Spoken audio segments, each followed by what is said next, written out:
Do you follow the Sharia law in London or do you follow the London law? I follow the Sharia law wherever I go because a lot of people don't understand what the Sharia means. Sharia just means following the practice of Islam, the teachings of Islam. So praying 5 times a day is Sharia. Being good to my neighbor is Sharia. Taking care of my children is Sharia. So I practice Sharia wherever I am because Sharia just means pathway to God. So whatever leads me to God, I do it wherever I am. Even if I'm in prison, I still can practice Sharia in prison, right? Doesn't matter where you are, right? And do you follow the law of London as well, the land there? Of course, I'm here. Of course, I'm here. The Quran says, fulfill your contracts.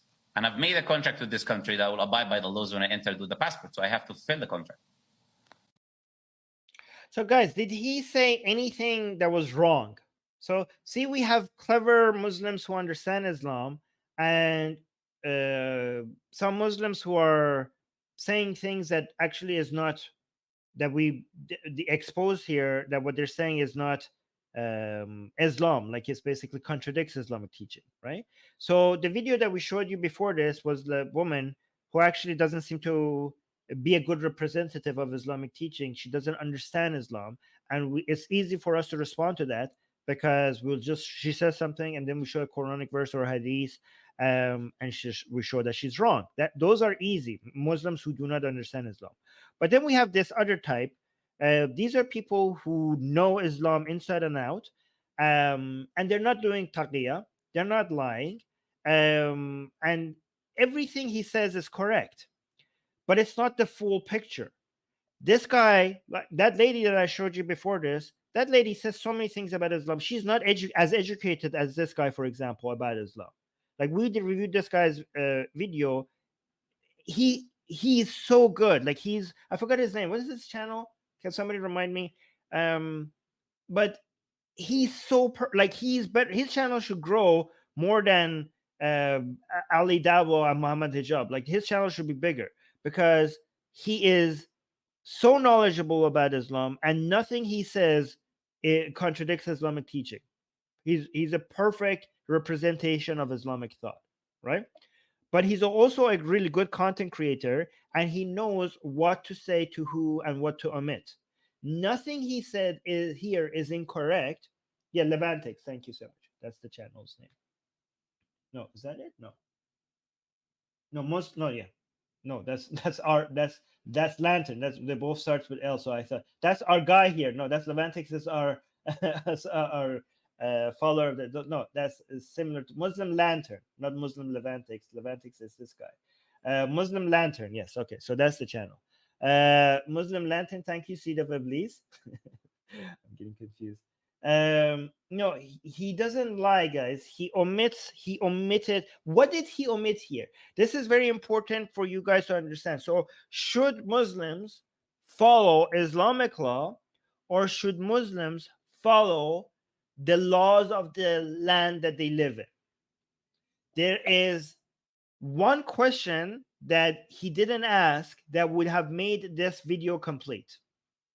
So let's go through it and try to respond to it very carefully. Okay, so follow the Sharia law in London or do you follow the London law? I follow the Sharia law wherever I go.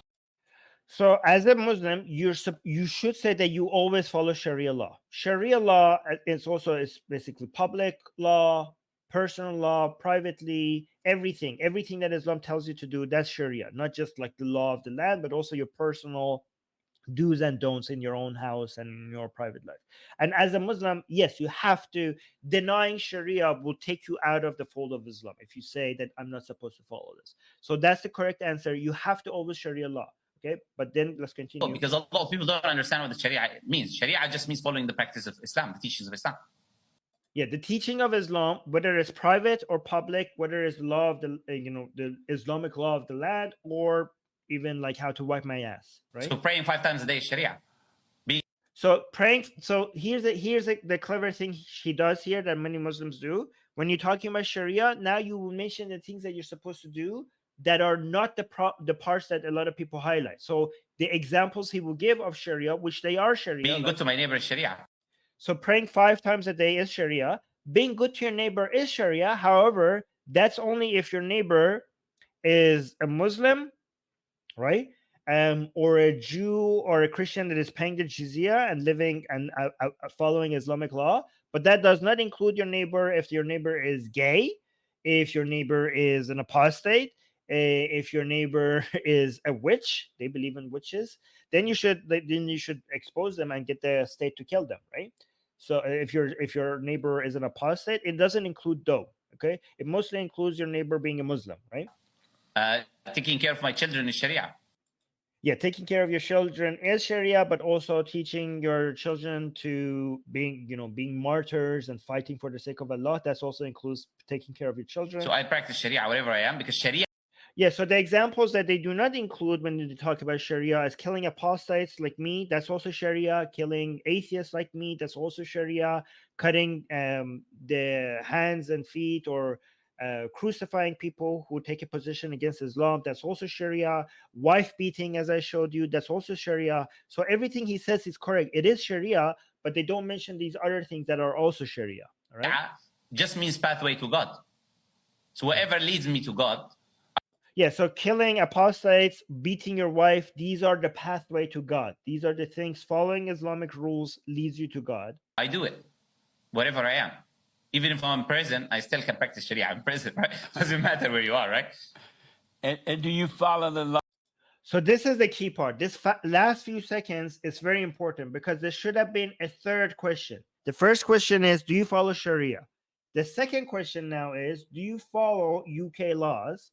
The law of London as well, the land there? Of course, I'm here. Of course, I'm here. The Quran says, fulfill your contracts. And I've made a contract with this country that I will abide by the laws when I enter with the passport. So I have to fulfill the contract. All right. Is he lying there? Does Islam teach him or not to follow the laws of the land that he lives in? Is he lying there or is he being honest? Okay, so he's not lying. This is not taqiyya. This guy does not misrepresent Islam. This guy does not misrepresent Islam. Islam does teach you to follow the laws of the land that you're living in. That is correct. There should have been a third question. There should have been a third question. I don't know if you asked him, and it wasn't included in this video, but this video is not complete. The third question, it should be like, he said the first one was, I'm supposed to follow Sharia. The second question is, are you supposed to follow the law of the land? Yes, Islam teaches you to follow the laws of whatever ruler you're living under. The third question should have been, what if they contradict? What if the Sharia law and the law that the ruler is asking you to follow there's a contradiction between them? That would have made this video complete. He's not lying. The third part is the most important part, because then the answer would be no. You're supposed to follow the law of the land up to the point that it doesn't contradict Sharia law. Let me actually bring up a hadith for you guys. This is why I'm saying they're not lying. It's just not the complete picture.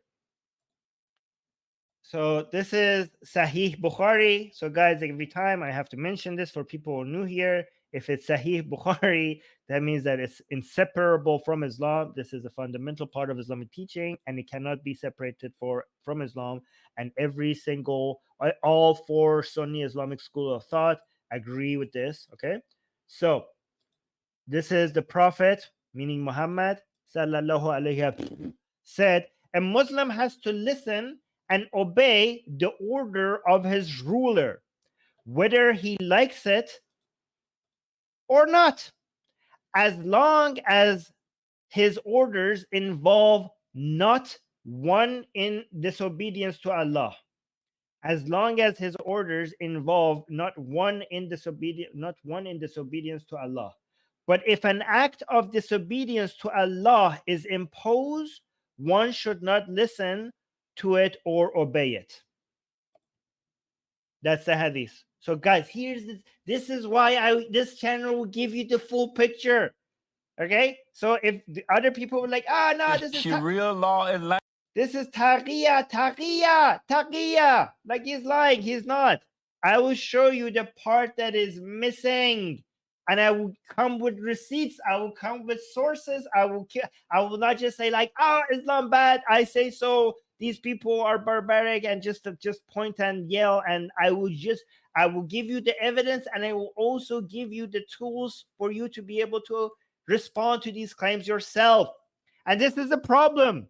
Because yes, technically, that when they come, a lot of people will be like, "Yeah, okay, fine, that's good. If Islam teaches you that you're supposed to follow the rule of the land, okay, we could live together then, right?" But the main part that you're missing, a lot of people, they have the tools to disarm people. You know, their hadith and their teaching gives them the ability to give you half of the picture. And a lot of people who do not understand Islam completely, they're like, okay, then we could live with that. If your Islam teaches you that you're supposed to follow secular and liberal laws, then we could live side by side. But this is the part that, this is why Islam is so powerful as a meme, because it has the parts that could be that can be used as a way to disarm the enemy ideologically, if the enemy is not completely understanding of what this religion is about. If your religion was complete, like only had the second part, it was like only had parts that seemed like to be contradicting your values, then it wouldn't be able to infiltrate your land and your ideology so effectively. But because Islam has parts that you could mention as a way for your ideological enemy to feel like you're not a threat, that's what makes Islam even a bigger danger. That's why Islam is such a powerful meme that goes viral.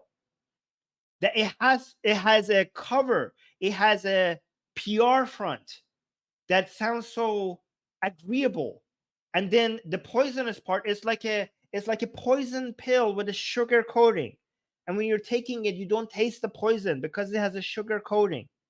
And we open that pill and we show you the poison. The poison is that part. The parts that the contradiction, if there is a contradiction between Sharia and the laws of the land, then the Muslim is not supposed to follow it. And that's the problem, because the contradictions are all the parts that violates the values of modern Western liberal countries. Those are the problems. The contradictions are the problems.